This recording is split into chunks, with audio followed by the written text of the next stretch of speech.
Hi guys, this is Weasel for PokerBrainiacs.com, and today we are going to be discussing HUD stats, which stats you should use and how we can use them. First of all, why use a HUD? It helps you to keep track of a large amount of information,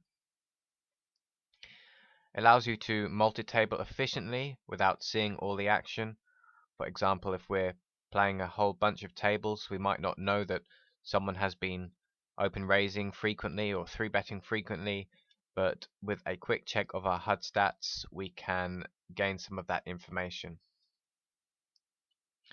And it helps us to recognize patterns in our opponent's play. Something that may not be initially obvious, we can perhaps analyze at a later point with all our recorded data, and the next time we are to play a game against that opponent, we will have that information at our disposal and additional reads that we can and different plays we can use against our opponents. So what are some of the main stats that we would think about using? Pretty much all HUDs make use of VPIP, and it stands for voluntarily put in pot, and it's the percentage of times an opponent has voluntarily put chips in the pot given the opportunity. So it excludes checking in the big blind, and it also excludes folding in the big blind. So it only counts money that has been voluntarily put into the pot, and it's a reasonable indication of how tight or loose someone is. If someone has a VPIP of 12, for example, they are probably going to be quite tight, whereas if someone has a VPIP of perhaps 30 or above, they are typically going to be a very loose opponent. Another stat which appears on pretty much all HUDs is the PFR, the pre-flop raise, and this is the percentage of times an opponent has taken an aggressive action pre-flop, whether open raising or re-raising. So that could be 3-betting, 4-betting, 5-betting even. And like VPIP, the lower this number, the tighter the player. However, PFR is always going to be lower than VPIP, because anytime someone is a pre-flop raiser, then that action is also going to count towards their VPIP. Another stat that appears on most HUDs is the AF, or aggression factor, and it's an indication of how aggressive villain is, and it's calculated by this formula, bet plus raise divided by call. So it's the ratio of aggressive actions to passive actions, where passive actions are calling. In this particular stat, the aggression factor, checking or folding has no effect. So aggression factor basically considers any time additional chips have been put in the pot, is this player betting or raising to put money in the pot, or is he calling more often? And it's a ratio, so if someone has an aggression factor of 3, for example, they bet or raise 3 times as often as they flat call. Let's look at some secondary stats now. They don't necessarily appear on everyone's HUD, but they are definitely very useful stats to have. The first one is pre-flop 3-bet, and it's the percentage of time the villain has 3-bet given the opportunity.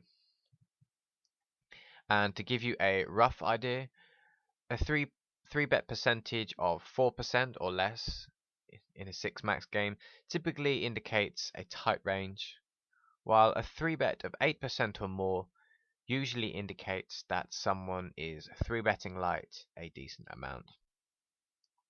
And this is useful to establish the frequencies with which you want to play back at someone's 3-bet. So if someone is 3-betting you a turn, it may be that you want to 4-bet more often as a bluff, or perhaps you want to flatten in position more often. Whereas if someone is rarely 3-betting, then you can give them a lot of credit when they do 3-bet and assume that they have a strong hand. Opposite to this, we have the fold to pre-flop 3-bet stat, and this is the percentage of the time villain has folded to a 3-bet given the opportunity. And again, to give you a rough idea, a fold to 3-bet stat of 80% or more is typically very high, while a fold to 3-bet stat of 50% or less is typically quite low. And this stat is useful in constructing your own 3-bet ranges. For example, if someone is to fold a whole ton to 3-bets, they might be good targets for 3-bet bluffs, whereas if they don't fold very often to 3-bets, perhaps they are a better target for 3-betting for value, or perhaps not even 3-betting at all. So it's useful in deciding which hands you yourself are going to 3-bet against villain with. Attempt to steal, another very common stat, and it's an indication of how often a player opens specifically in the cutoff, the button, and the small blind. These are the traditional spots that tracking software like Holder Manager and Poker Tracker regard as steal attempts. So if a player opens from MP or under the gun, it does not count as a steal, even if their intention is to steal. And to give you a rough idea, an attempt to steal of 40% or more usually means an opponent is stealing very wide, whereas if their attempt to steal is similar to their pre-flop raise stat, sometimes it can mean that they are not positionally aware, so they are opening a static range of hands and not necessarily opening any wider in the standard steal spots, cutoff, the button, and the small blind. So if it's similar to their PFR, perhaps they are not positionally aware. Some more secondary stats. C-bet flop. This is the percentage of the time the original open raiser fires a continuation bet on the flop. And it's important to note that if the player betting is not the original raiser and also happens to be out of position, it is referred to as a donk bet, not a C-bet. To give you a rough idea, a C-bet percentage of 80% or more is very high, while a C-bet of 50% or less is very low. And this is useful for deciding how you are going to respond to villain's C-bet. For example, if villain's C-bet percentage is very high, it's likely that villain's C-betting range contains a decent amount of C-bet bluffs, whereas if his C-bet percentage is very low, perhaps you want to proceed more cautiously against villain's C-bets. And the opposite stat, fold to C-bet on the flop, and this is the percentage of the time a pre-flop caller folds to a continuation bet on the flop. And again, to give you a rough idea, if someone's folding to a C-bet 80% or more, this is quite high, while a fold to C-bet of 40% or less is typically very low. And you can use this in constructing your own continuation betting ranges. For example, if someone folds a whole ton to C-bets, you might want to C-bet more frequently. Whereas if someone is rarely folding to C-bets, you want to adjust your strategy accordingly. Perhaps you don't want to C-bet as often, or perhaps you need to fire a decent amount of second barrels. And we also have the same stats for the turn. We have C-bet turn, which is the percentage of the time villain bets the turn after being the open raiser, and also C-betting the flop. And it's difficult to say with any accuracy what constitutes a high turn C-bet and what constitutes a low turn C-bet, because it's really also dependent on the amount of times villain C-bets the flop. So out of context or not in context, this stat is not always that useful. It needs other stats to help it become relevant. It also needs quite a decent sample size because just in general, you are not going to be reaching the turn as often as you reach the flop overall. And of course, fold to C-bet turn, which is the percentage of the time villain folds to a turn C-bet after hero open raises, and also c-bets to flop. And the same things apply really.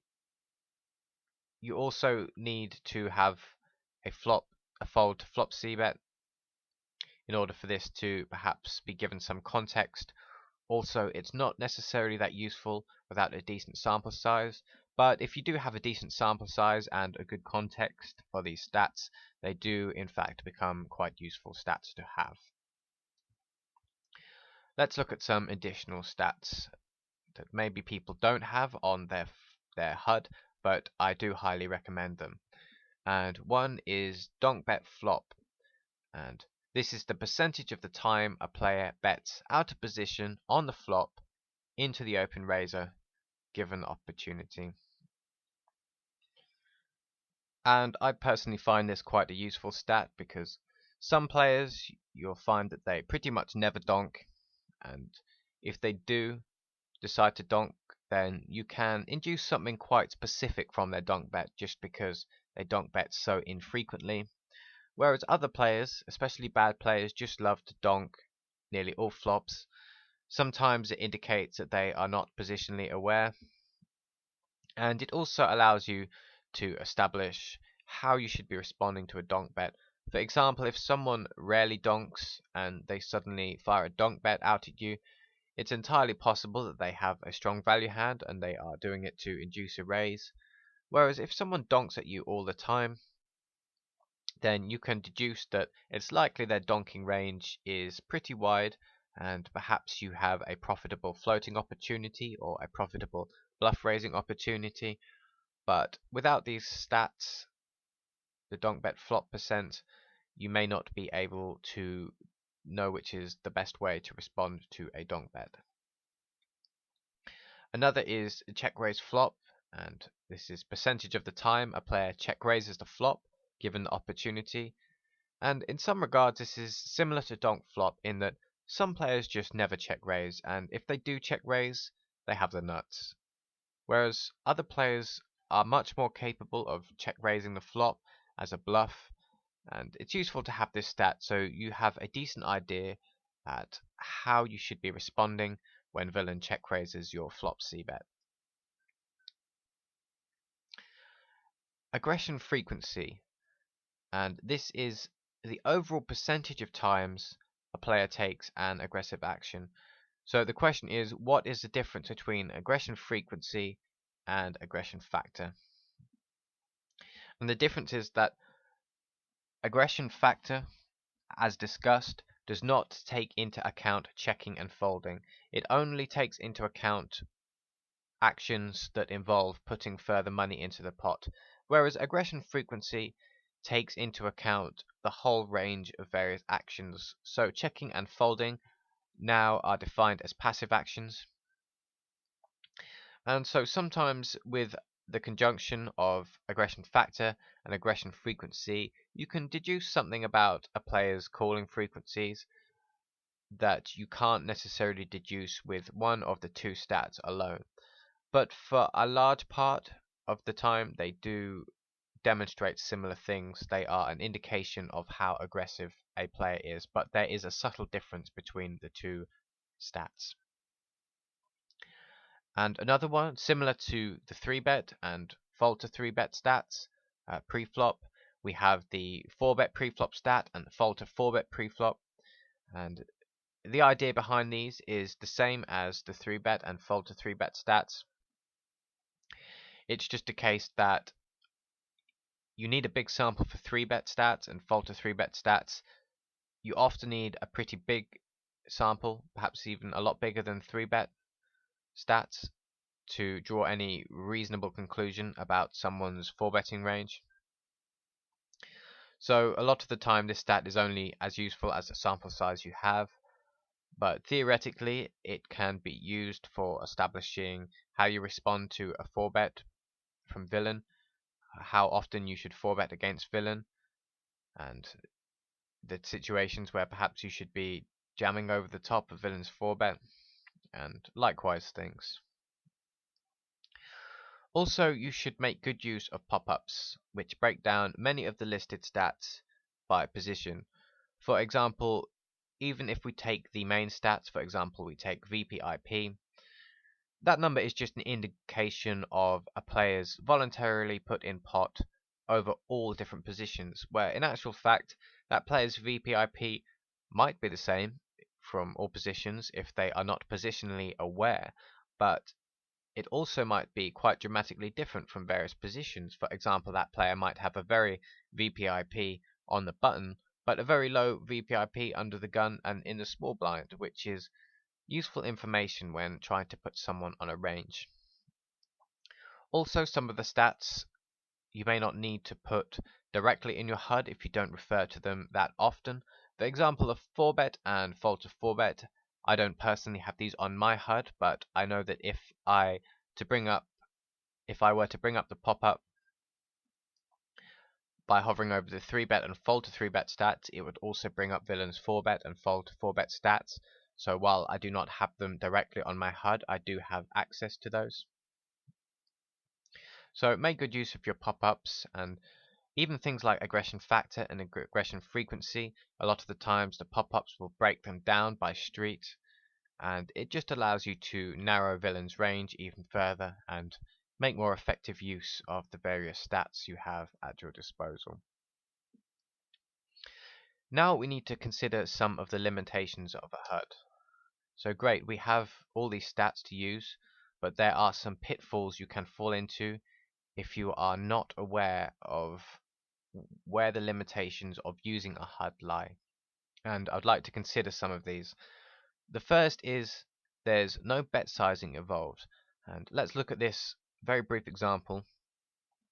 Villain has been 3-betting you nearly 15% of the time, and in actual fact, that's a huge 3-bet percentage. Villain must be 3-betting all kinds of hands.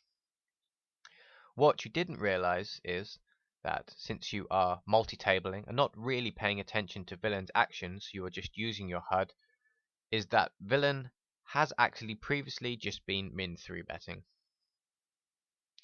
When he finally makes a huge 3-bet raise, you look at your HUD, you see that he's 3-betting nearly 15% of the time, and think, wow, this is a good spot to play back. This guy is 3-betting so much, he has to be bluffing. And so you perhaps put in a 4-bet light, or you call with the intention of playing back post-flop, and in actual fact it's a terrible situation because this 15% of the time has been comprised of the times when villain's been min 3-betting, and yes, perhaps he does min 3-bet with random trash, but perhaps he only makes a huge 3-bet raise when he has aces or kings. So you've looked at your HUD and drawn a perfectly logical conclusion, but because the HUD does not take into account specific bet sizing, you've actually ended up making a big spew. And the important thing to understand is that a HUD is there to complement any reads you have. It does not replace reads. No amount of statistics can replace reads you have on your opponents. Another shortfall of using a HUD is incomplete ranges.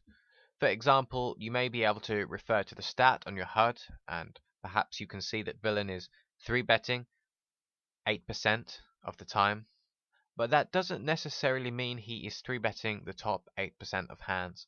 And what some players will do is they'll see that 8%, they'll open a copy of Poker Stove, and they'll ask it to compute the top 8% of hands, and they think to themselves, right, so this is the range I'm playing against. I can do this, this, and this to be profitable, when in actual fact it's quite possibly not an accurate assessment of villain's range.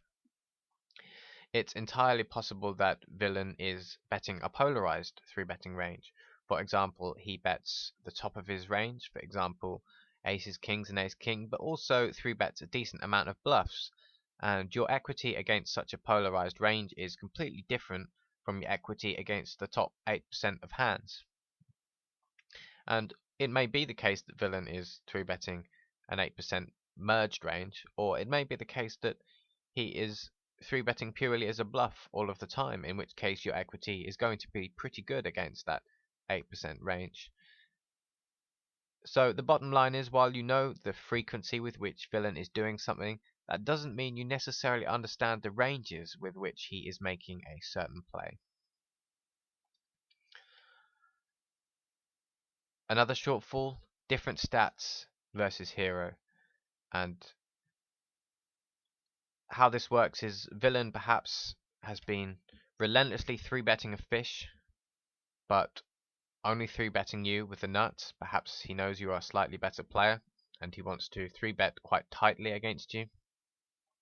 But when he does finally 3-bet you, you look at your HUD, you look at his 3-bet stat, see that he's been 3-betting a ton, and decide to play the hand even though he is only 3-betting the nuts against you.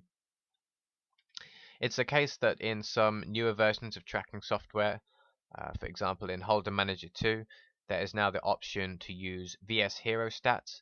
For example, you can determine exactly how often villain has been 3-betting against you specifically. So these may come in handy, but presuming your stats don't do this, you have to be very careful, because just like you yourselves shouldn't be 3-betting the same ranges against everyone at the table, or playing the same ranges against everyone at the table, if you are playing against any slightly better than average villains, they are also not going to be playing the same ranges as you, as they are same ranges at you as they are playing against the rest of the table. And this also applies to when people perhaps do things like they go to various sites and maybe purchase a huge amount of hand histories online, when in actual fact they are of limited use, because if you yourself were at that table, it's quite possible that villain may have been playing slightly different stats. Again, it just reinforces the concept that a HUD, it does not replace reads, it just helps to reinforce them and formulate them in some cases.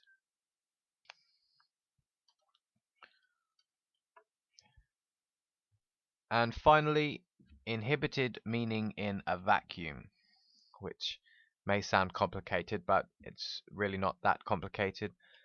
And it's based on the idea that it's all very well knowing little isolated pieces of information, such as a c-bet above 80% is high, or an aggression factor of 3 plus is aggressive, but in isolation, these stats pretty much have zero meaning.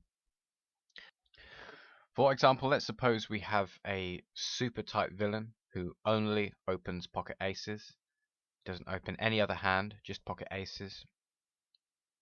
Would you be surprised if that player c-bet 100% of hands?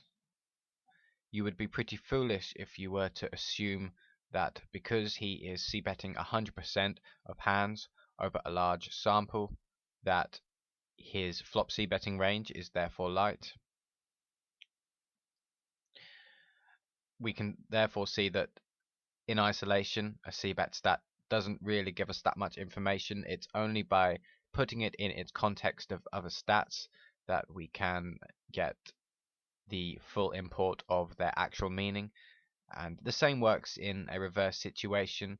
Perhaps a very loose opponent playing something like 95-80 has an aggression factor of 1.2. And again, you'd be pretty foolish if you were to assume that his aggression factor is not that high. Maybe he's not that aggressive. Just because it's so difficult to continue being aggressive with such a wide range, therefore his aggression factor stat is going to be lower. That doesn't necessarily mean he is less aggressive, because he's being aggressive in spots where other people wouldn't be aggressive. It's just that you won't necessarily see that represented in the aggression factor stat, because one player is playing an extremely wide range, whereas the player you're comparing it to might be playing a standard pre-flop range. Okay, so some final pointers. It's recommended you configure your own HUD. Here's a picture of my HUD and the stats below it, and you can see that all of my stats are different colors. In fact, it's not actually shown in this picture, but my VPIP and PFR, they actually change color depending on whether someone is loose or tight, and the same goes for some of the other stats. For example, if someone's tight, the VPIP stat would be red.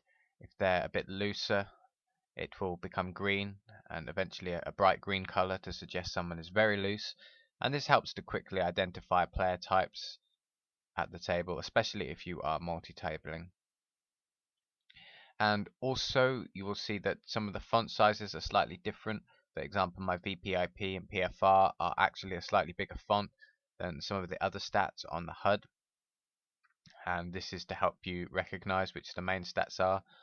Also, the colors, they don't mean too much, but they make sense in my mind at least. For example, if CBET flop is going to be this cyan color, then falter CBET flop is the same color, just a darker shade of it. And the same goes for CBET turn and falter CBET turn. And if you look at the 3-bet stat here, which is orange, and then the falter 3-bet stat is, in my mind, a slightly darker shade of that same color. So things that make sense in your mind that will help you easily recognize where the various stats are, because you don't want to spend too much time trying to remember where you put the stats when you are in a game situation. Also, you need to vary your HUD depending on the type of game you are playing. I've configured my HUD especially for 6 max games, but if you are playing a heads-up game, then it's quite possible you will need an entirely different HUD. Also, if you're playing a different variant, for example, you're playing Omaha or you're playing something similar, then of course you are going to need an almost completely different HUD for those type of games. So you should, even with full ring, you may choose to have some slightly different stats that you wouldn't necessarily have on a 6 max. You might have some additional stats that break it down by position, because obviously full ring you have some earlier positions that don't exist on a 6 max table. The main thing though is that you want to choose stats that work for you, the ones that you are going to find useful. Don't just blindly copy someone else's HUD. Just pick the stats that you think are most relevant to your decision making. And throughout this video we've seen, in my opinion, some of the best stats you can have that I personally like to use, but there may be some stats that I don't have on my HUD that you want to put on your HUD, and that's fine. And some people don't like to have this many stats on their HUD. Some people like to have even more stats than this. I find this is the HUD that works for me, however. And you should do the same. Just pick stats that you think will help you and arrange them in a way that makes sense to you. So this has hopefully given you a little better idea about what some of the HUD stats mean and how you can use your HUD a little bit more effectively. This has been Weasel for PokerBrainiacs.com. Thanks for watching.